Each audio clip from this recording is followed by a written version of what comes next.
Hello sa mga ka-sustainable. Ito po yung mga pure na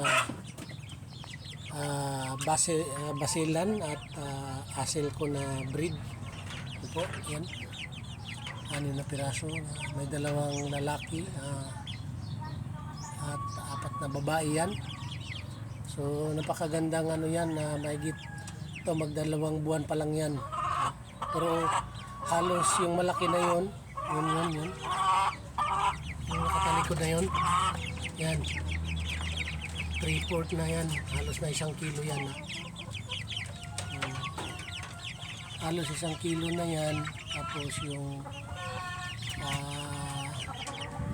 iba dyan is 1/2. Mga maliliit. Mahigit. So napaka healthy food nila. Isa din to sa mga breeders ko na produce. Ayan, so napakagandang po, bigat yan.